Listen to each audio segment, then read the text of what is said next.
Yes, so thank you everybody for coming. Thank you, Reverend Lee, for coming. Some of you may know her already, but Reverend Lee is a end-of-life grief support and resilience coach. And so we're happy to hear from her and hear what she has to say. Good afternoon, everyone. It is an honor to be here and to see some of you who I haven't seen in forever, it seems, and some of you who I have met just recently. It is an honor to be here. Thank you for the invitation.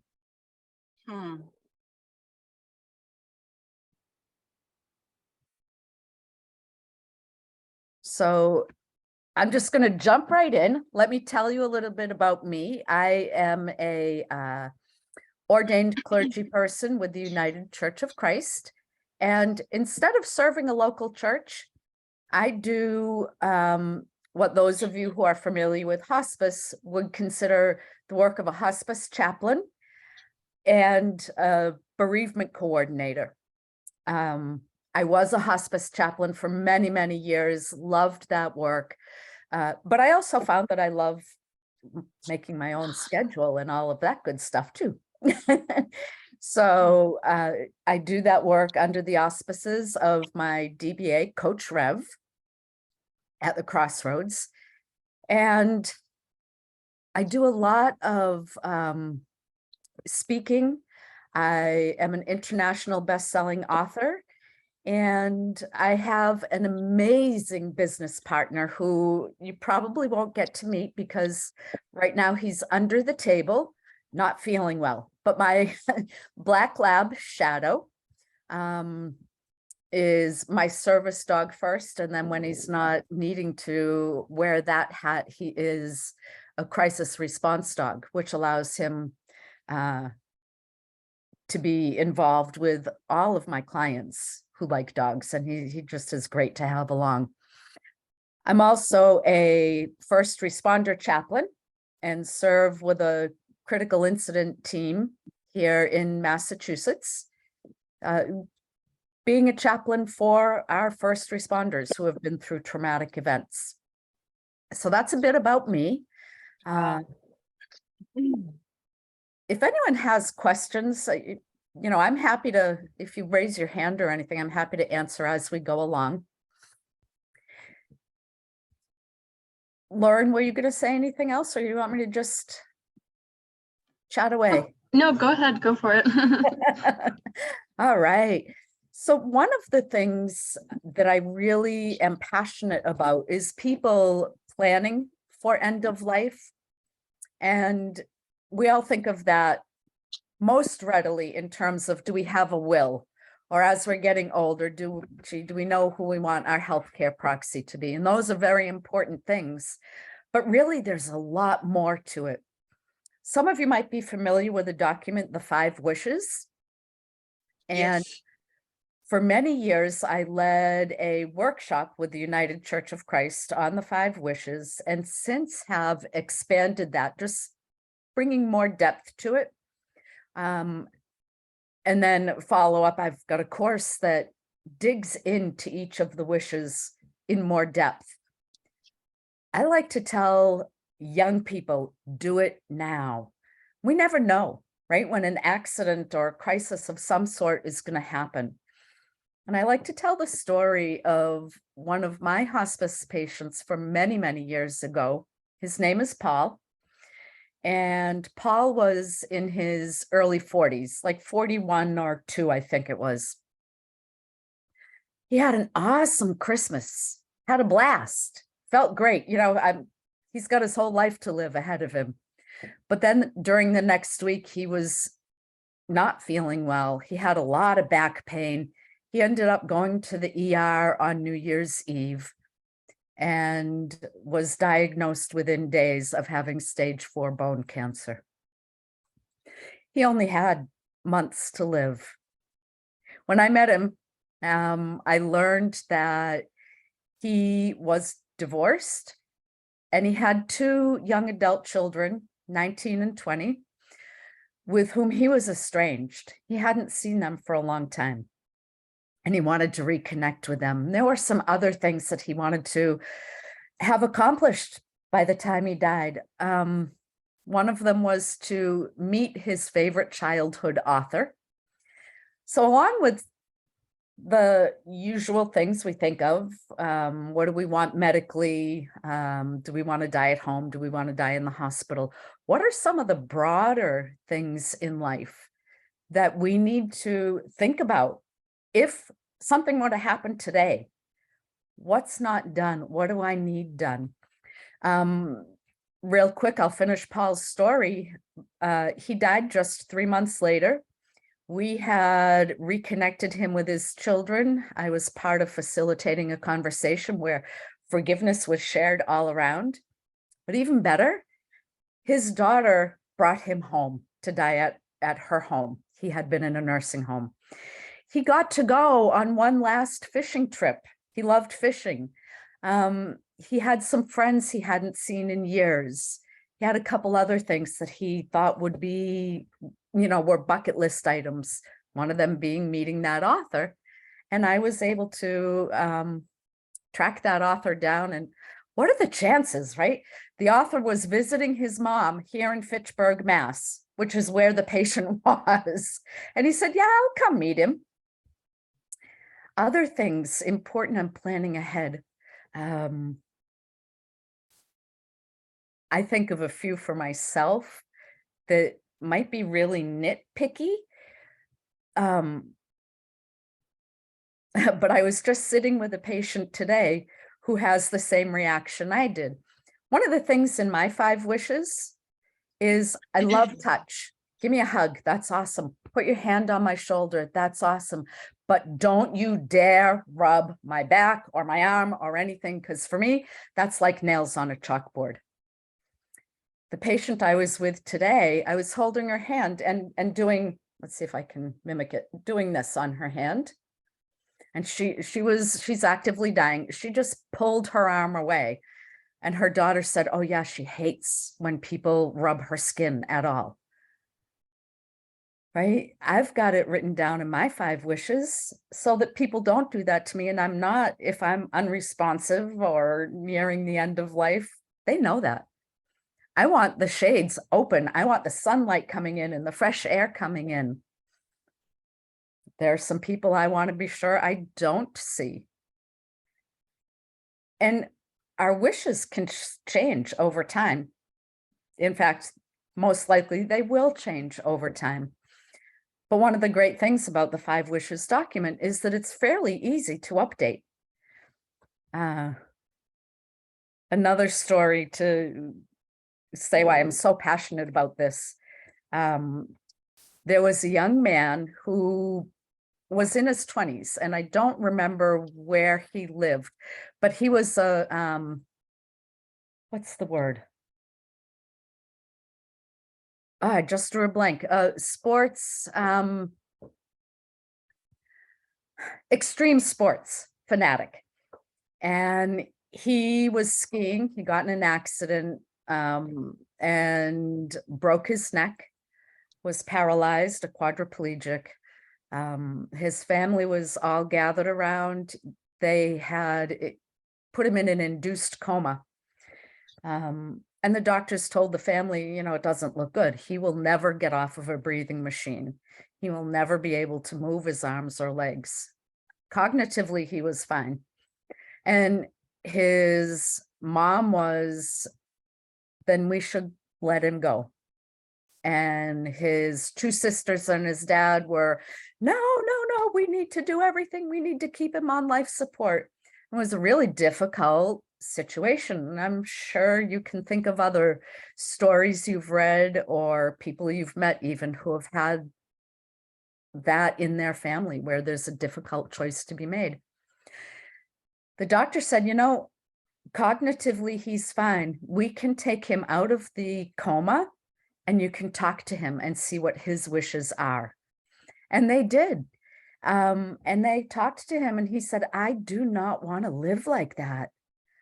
No, please don't keep me alive. And so that was really hard for his sisters and his dad, but they all made that decision to take him off life support because he was able to voice that. He was only in his 20s. So really, we never know. when something's going to happen. So like I said, I encourage people, whenever you can, start thinking about it and write it down. And it's not an easy process to go through. So I do lots of things. And in addition to doing the 5 Wishes workshop, I've led and will keep leading as I find venues to do so. Death over dinner. Have any of you heard of that one? That one's pretty fun. Invite everyone over for dinner with the topic being death. And the first one I did was done virtually, so it can be done anywhere, which I really love. Death Cafe, lots of places to just make talking about death a little bit easier and more comfortable for people. Does anyone have any questions?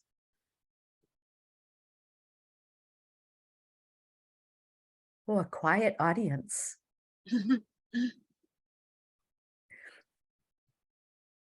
If you could name one thing right now that you want to make sure happens at your end of life, what would that be?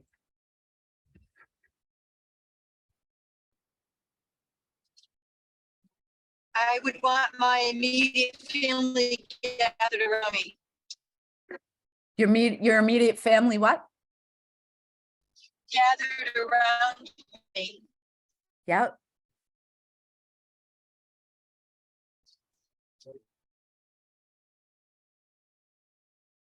Who else? Would you want to be in your room with the shades drawn and have it be dark? Or like me, are you a wide open kind of person? I'd want my family to have a party. I wouldn't want it to be somber and just a celebration versus mourning. Yeah. Do they know that? Mm-hmm. Cool. Bill, I think you were going to say something. Yeah. I think I'd like to be at the beach if at all possible. And I kind of like Kim's fun atmosphere to it. I don't want it to be a dirge. I want it to, maybe light a campfire and have the grill going. And, my last hamburger has to be ground and spoon fed. There's some barbecue sauce on it. I think it'd be okay. There you go. For myself, I would like to hold my Bible. And having my last meal would be a Brazilian barbecue, well done. Oh. Anyone have any unique wishes like mine? Do not rub my skin. Don't touch my feet. Oh. But I take the back rubs.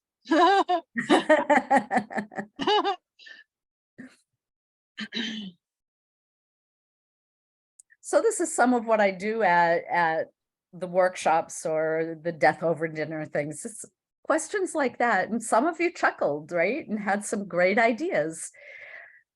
That's part of what we can do to just bring some normalcy to it and hopefully make it not quite as frightening. Have you thought about pain? How much pain do you want to be in? It looks like a lot of you, if not all of you, are hospice workers. So you know what the balance is between pain control and how alert you are.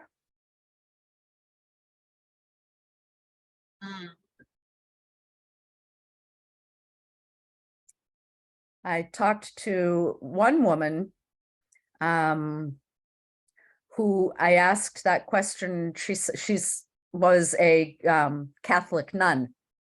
And she said, do not give me any pain medication. I don't care how much pain I'm in. My Jesus suffered on the cross for me, and I need to suffer for him. Who would know, right?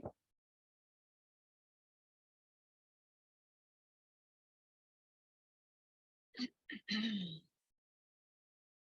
think I'd kind of be in the middle. I think I'd like to be awake as much as I could, but I don't want to be in agony either. So I mean, maybe the difference between being sore and screaming. Yeah. I think that's where most people land. I take no pain, no pain. No pain.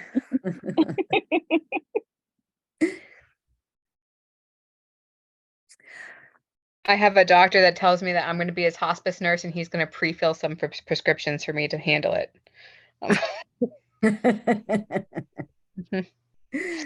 Cool. How many? Oh, go ahead. I thought someone was going to speak. How many of you are familiar with a death doula? We are. We have a death doula on our team. You do, Well, I am. as Yes. part of the hospice team as an employee? Yes, we have one active in the South region, and we have another one who's in training in the West region, and we're hoping to get them all over. That is fabulous. I've not known Yes. another hospice who has a death doula on the team. Yeah, I don't know. I know we're introduced to them through the business association of the owners, and I got really fascinated with the concept. But we call them hospice doulas. I do not like the title death doula. It focuses so much on death, where they're taking care of the patients up until death. You know, obviously spending a lot more time with them when they're actively dying. And then we had someone down south who wanted to do more. Those people talking to them had an interest, and one is trained in doing it and the other one is in the training still. That's excellent. Yeah, it's really nice option. People bring their gifts to that role. The girl who is active is also very musically inclined, and she's been playing instruments for patients, which has been quite remarkable. And she had one family who was musical, and the daughter brought her instrument in and they both played for the mom. So Great. stuff like that would be just precious. Right? Oh, I love that. Yeah, me too. So I met you folks through a shared patient who died recently. And as I say, I've worked with lots of hospice agencies, both as a paid employee and the overlap with what I do, as well as family members on hospice. I want to tell you all that you are by far the best hospice I know. So kudos to Wow. all of you. And having a death doula just puts you up Wow. there even higher.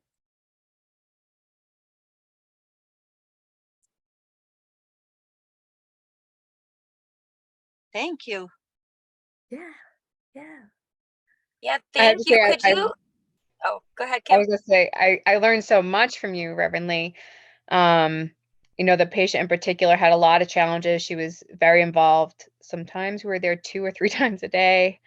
And you were as much of a support to us as you were to her, which was Oh, very helpful.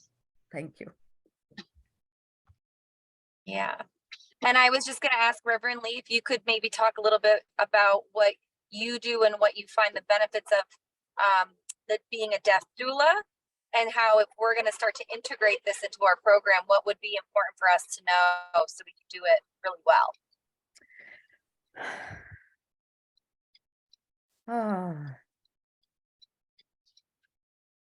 You know what? Asking me that reminds me of a question that Jack asked me when we were in a family meeting with this patient. And talking about whether I would fill the role of being a death doula or not. So I'm an end of life coach, which is different. Typically the coaching is, we meet an hour at a time over a set period of time.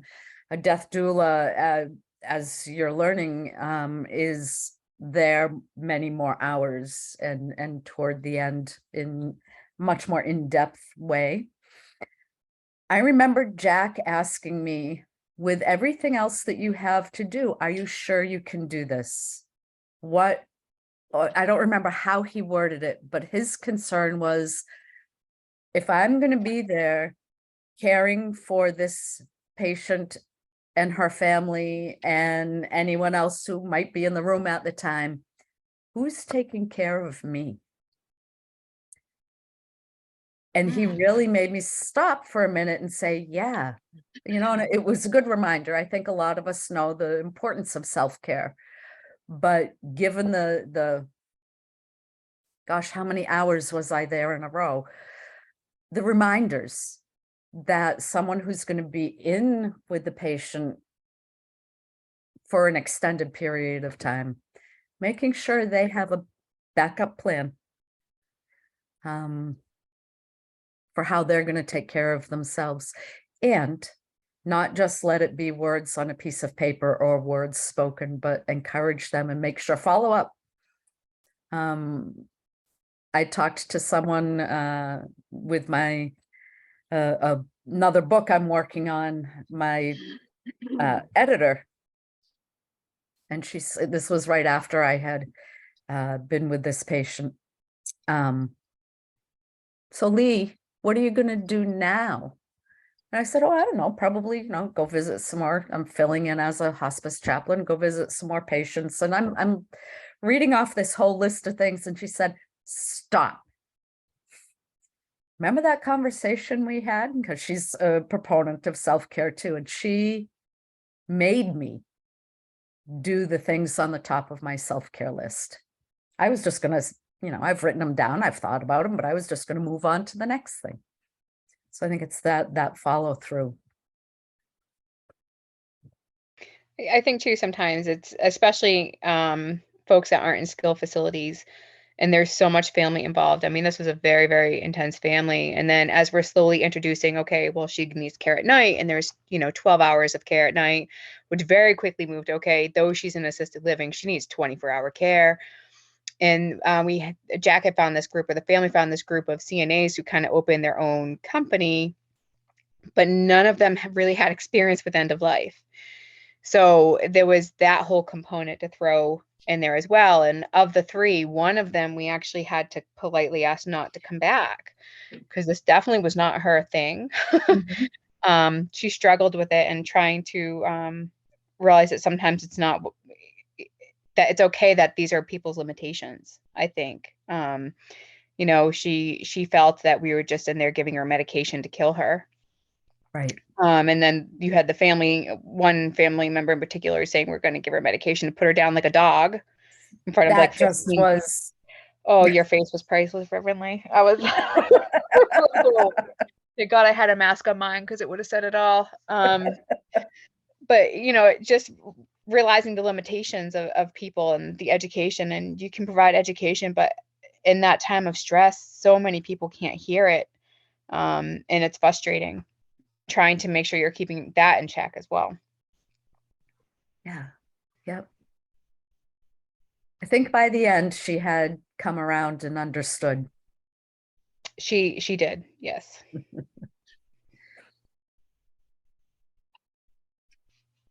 Any other thoughts or comments from folks?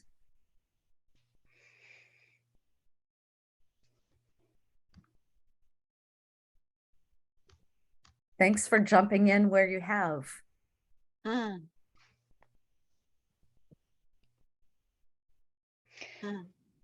How do you have any tips, or not, I hate to use the word tricks, on getting people who really don't want to talk about death, on how to getting them to initiate a conversation with their family?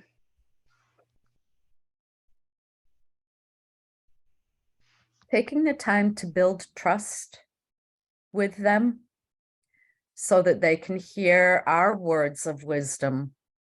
And reminding, how often have we had the patient knows they're dying, but doesn't want to tell the family. And we go out into the kitchen and the family is saying, we know she's dying, but don't tell her, right? Being able to encourage both sides to be open about that. And I think it's based on the foundation of trust that we build with our patients and families, that they would be open to exploring that.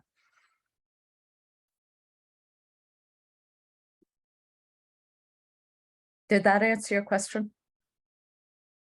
Yes, thank you.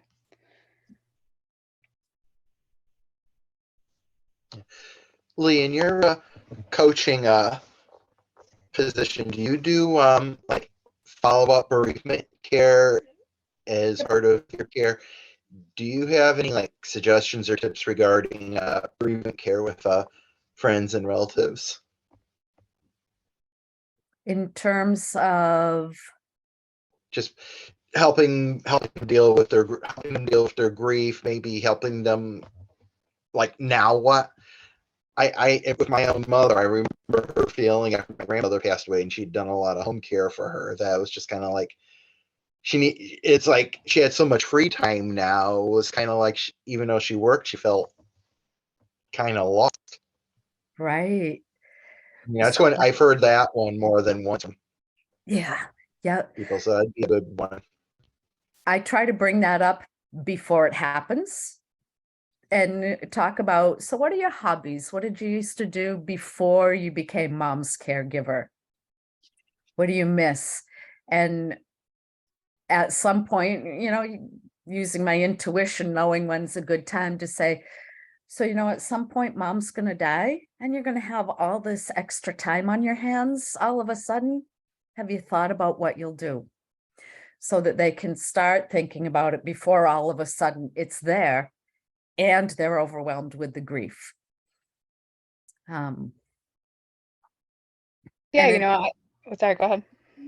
I was going to say, and reminding people that there's no right or wrong way to grieve, giving them permission to grieve how they are. Okay. I experienced this a lot. My mom passed away just over a year ago, and I was her primary caregiver at home. She had cancer for many years, and I've worked here, I think 6 years now? I don't know, maybe 7, I don't know, something like that.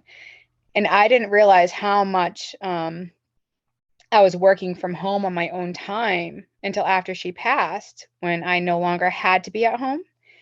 And then I really started struggling with like the work-life balance, because I didn't realize that was imbalanced because I was always home with her. And it was a big thing. Oh. That's interesting insight.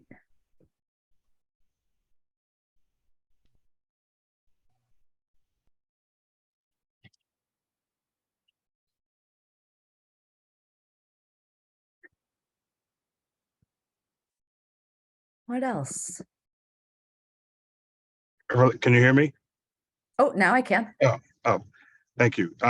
Great presentation thus far. I just have probably 2 different questions. For me is what do you see best to support each other in the field? Because as you talked about self-care, sometimes we recognize the need for families and patients and caregivers alike, but also aren't as open and receptive to each other, and regardless of discipline. So how do you see providing space and time and a place for sharing for coworkers who deal with this on a regular basis? Good question. So it's the answer is probably going to be different for everyone, what would work for them. But one of the things that within my denomination, they had a great way to make this happen. And it was a specialized, how I need to explain it in the right words for you folks. It was all about self-care for clergy, but then there's a group of clergy who don't work in a local church, who do things outside of that, like hospice or whatever. And I was a leader of one team that was 1, 2, 3, 4, 5 plus myself, hospice chaplains. And it was great. We met once a month specifically to support each other. And that support was different. It might have been just supporting one person who had a particular struggle, but it was talking about, what are you doing to take care of yourself? What do you need? Where are you not in balance? So it was specifically carving a period of time where intentionally we came together to support each other. And for me, when I was participating in that, that was huge. So that could be brought to the world of hospice. Your team just, choosing a day, time, once a month, twice a month, whatever, that you commit to each other to be there. We get together for IDG, and that's great for the patients and all that, but there's not necessarily something that's feeding and nourishing us in that. Maybe you tack it on to the end of an IDG meeting or something completely different. Having a facilitated meeting. So we did education sometimes, case reviews, as I said, life-work balance, but that was a great model for that.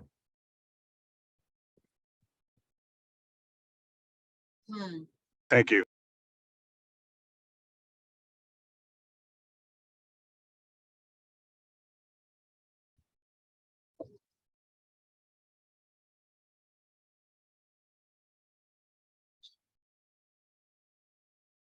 What else?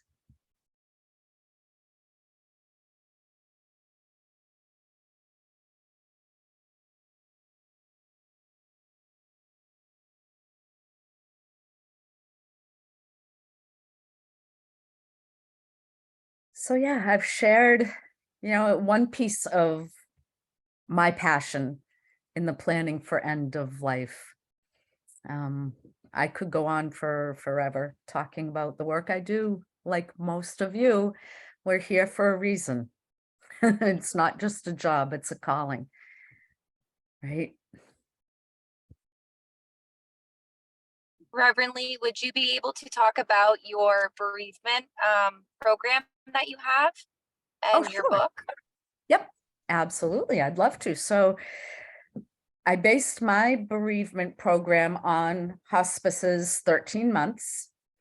So I offer that anyone who's my end of life client or who I officiate a funeral for, they get included in a few things. I've got drop-in grief support groups for when you've lost a loved one, as well as when you've lost a pet.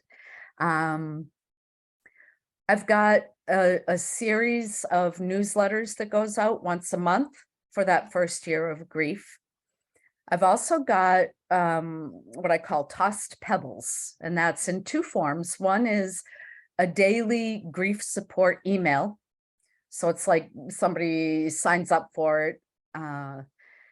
And every day they get an email that's got a quote about death and grief, like creating something new, all those things that are part of bereavement and grieving. And then some words of encouragement and such.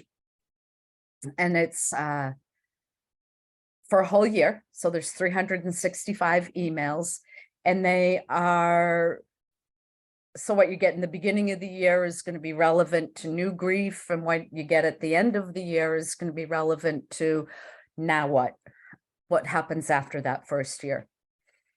I have taken that and created just a small book right now, but I'm working on a much larger book that'll be published via Amazon, and it's also called Tossed Pebbles. And what I did is I took the quotes and the words of encouragement. I shortened the words of encouragement, but I also added 2 or 3 or sometimes 4 questions. So it's a grief journal.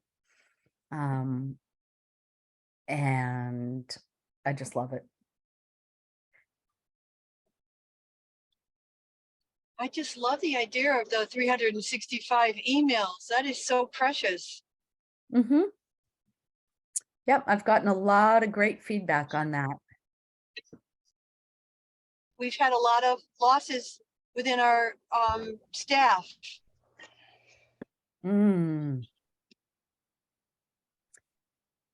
That can be hard. Losses from death or people leaving for other jobs, or? From death, from loved ones, losing loved ones. Mm. And when you're working in the midst of death and grief, to have your own, yeah, definitely adds to it.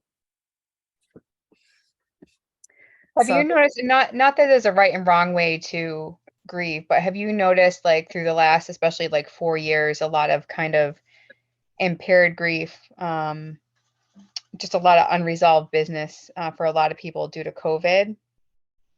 yes, one of the biggest things I notice is, you might remember at the beginning of COVID, especially where people couldn't have funerals.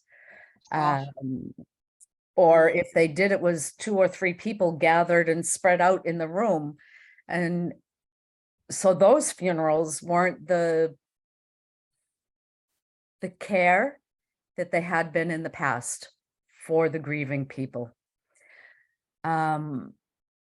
But then because there was such a change in that, it's interesting to see that a lot of people have just decided we're just not even going to have a funeral.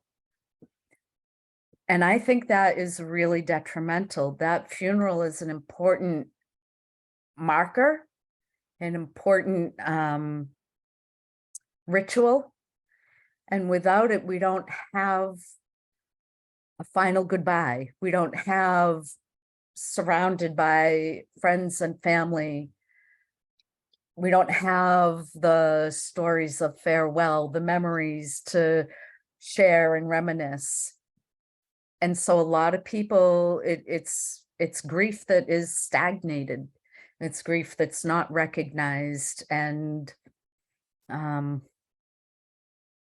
always tell people, if you don't grieve, it's going to come back to bite you. And I've seen some people where they just, yeah, we don't need a funeral, and just passed it off as if it were no big thing. They missed their loved one, but they didn't have a big to-do about it. Maybe that's a word to use. And it has come back and kicked them in the butt, and knocked them down. Yeah, so I do see an impact from COVID in that regard.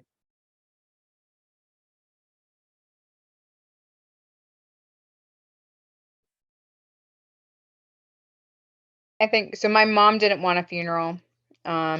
We honored her wishes, though I think it was really difficult. And her opinion was, well, these people should be here when I'm alive, not dead. And trying to get her to understand that it's not just about basically her in that moment, that it's about support for the family was really hard. And we never, kind of turned her around.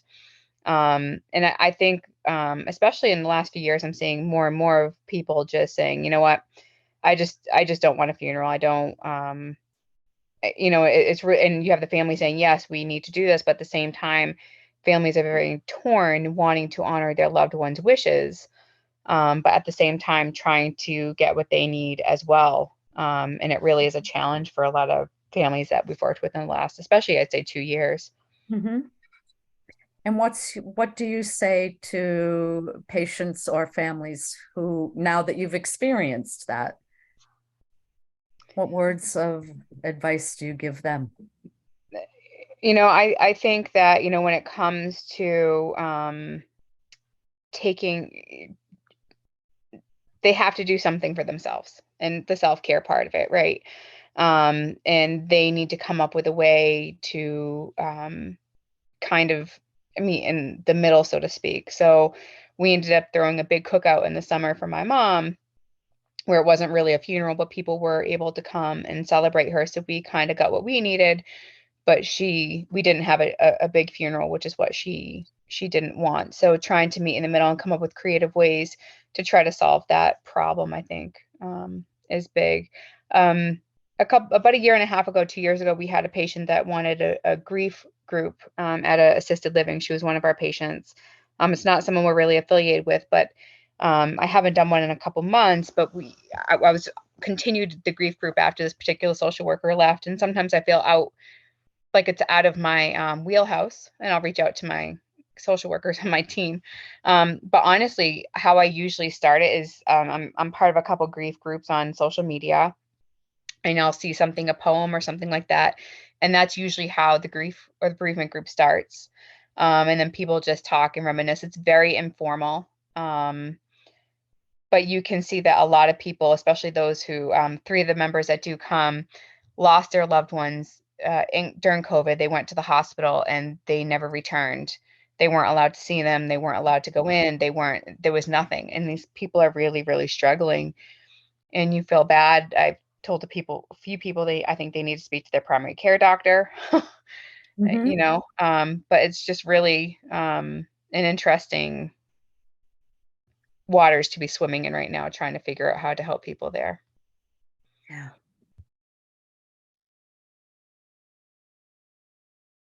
That it is for sure.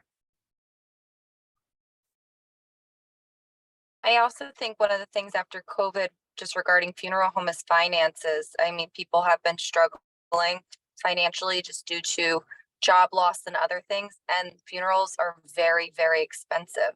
So it also comes down to what they can afford. And I think that's such a tough situation that they're in. But I feel like that's very, very common right now. Mhm. $7,000 to $10,000 for a funeral. It's a lot of money.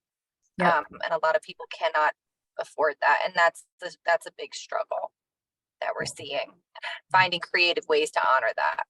Right. Yep. I try and help families. What can we do instead of a funeral? And there are many creative ways. So, Bill, you mentioned dying on the beach. Maybe instead of a funeral, you tell everyone to go party on the beach, have a good volleyball game and bonfire, right? Who knows?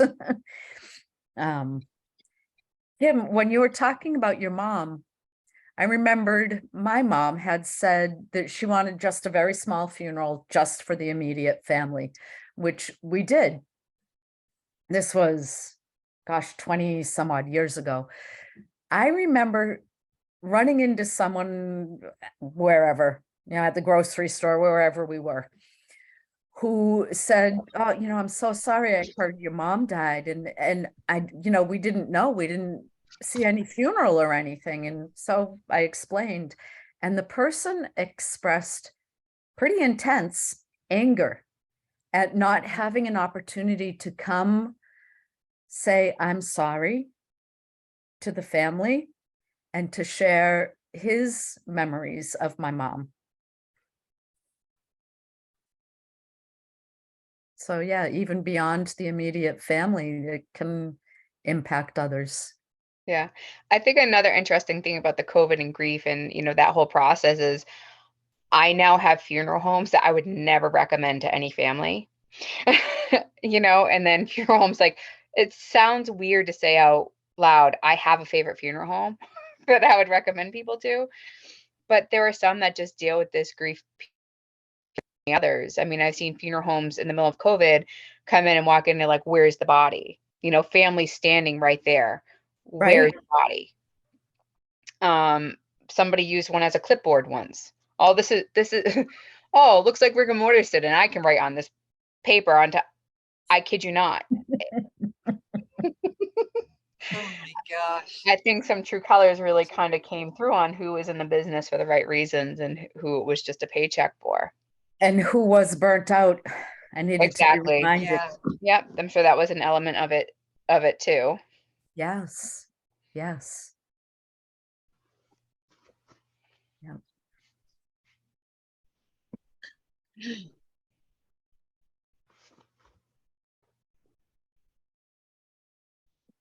Wonderful. Something. How do you use your business partner there, your black lab, in your not only bereavement but in the end of life stages? Mm, What have you found beneficial and helpful? yes. So patting there's several reasons. Patting a dog lowers blood pressure, calms people down. But I think one of the hard to pinpoint exactly what the benefits are, but he comes and he wags his tail at everyone. And if you're a dog lover, which I'm always aware, if people aren't a dog lover, Shadow doesn't come with me, but it brings a smile. And then sitting there with the dog, paying attention to the dog, patting, helps people be able to open up a little bit instead of, oh, this person is staring at me, waiting for me to say something. And the uncomfortableness that comes with that, they're focused on the dog, and it just makes it easier for them to talk, to start sharing on a deeper level.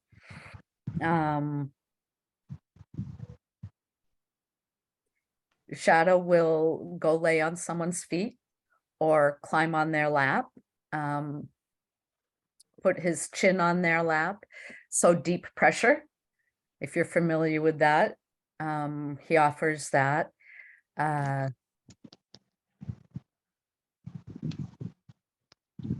So yeah, he comes with my end of life clients. He's there at funerals. I actually had a funeral home call me and say, you did a funeral for Mrs. So-and-so, and her daughter is hoping that you're still around and can do Mr. So-and-so. And I said, oh, really? Why? She said, oh, the funeral director said, because she loves Shadow, and Shadow made such a difference for her.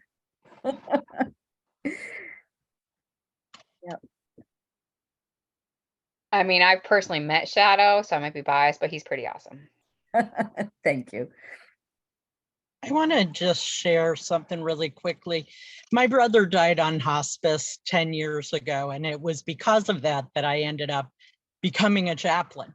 But the coolest thing, he was on hospice for 3 months, and some of his friends planned a party for him. And so less than 2 weeks before he died, we had this huge party, and about 30 people sat and told him what a difference he had made in their lives. And my brother went on to hospice feeling like his life hadn't mattered. And after that party, he felt like he had made a difference, and he was completely at peace. And I hope that more people will include the person who knows they're dying in something like that, because it was so powerful. And I tell the two friends that planned the party over and over again, you know, how grateful I am and what a difference they made in his dying in peace. And it was so beautiful. So just highly recommend that if people are not at peace, to have people come and help them understand that, you know, whoever we are, we do make a difference, and we touch people even when we least realize it. Right? Yeah. That's a neat story. Thanks for sharing. You are welcome. I wonder if we couldn't get everybody, I love the idea of the party. If we couldn't get everybody together, if we could think about doing some kind of, I'm just thinking about it now for my mom, a jar to have people write something to them, to have that we can pull out and read to them. Yeah, absolutely.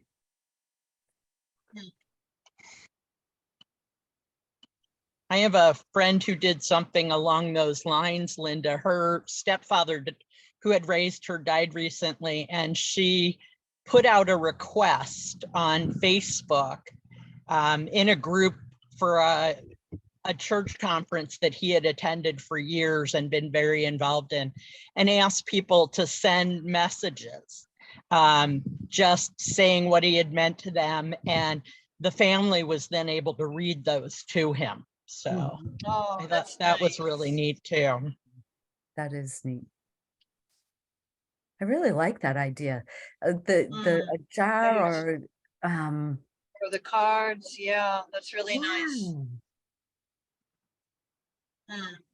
Something that the patient that Lee and I shared and Jessica shared, took her favorite picture of her on her horse and sent out cards to, and she made sure each one of us has a card as well. So it's on my little patient memorial thing I have at home. And she had caregivers and her daughter and stuff write some personalized messages to a lot of people in those cards. And I thought that was such a beautiful tribute. Like she knew this was coming, and she wanted to let everybody know that they were special to her. And it was just beautiful. It was a nice gesture as well. Mm-hmm. Yeah. Yep. Yeah, that's something I want to adopt with my end of life clients, writing a letter. The first letter that she and I wrote together, or she dictated, I typed, was 2 pages long and was really detailed about all the ways her life had been touched by the people in her life. Unfortunately, that got lost. I found it like just a couple days before she died. I don't know. So the card that went out wasn't the same letter, but it was a really nice gesture.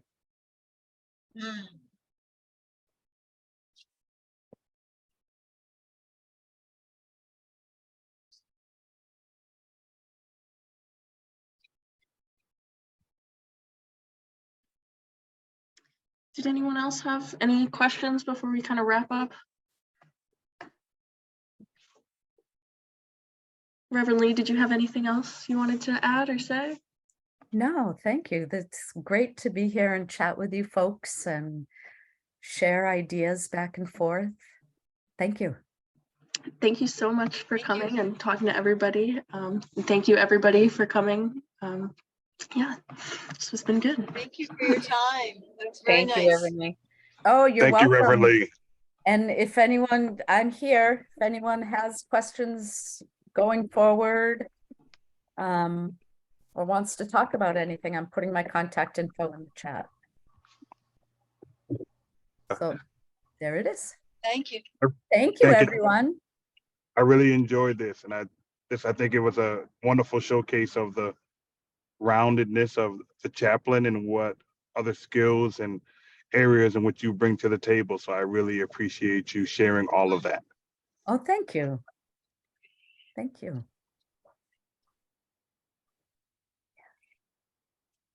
I hope you have a wonderful rest of the day. Enjoy this gorgeous weather. Thanks. Thank you. You too. And we so appreciate you coming, and we love that our paths crossed, and hopefully they will continue to do so. Thank you. Oh, I hope so. Thank Absolutely. you. Yes. Bye for now. Bye for now. Bye. Bye. Bye-bye.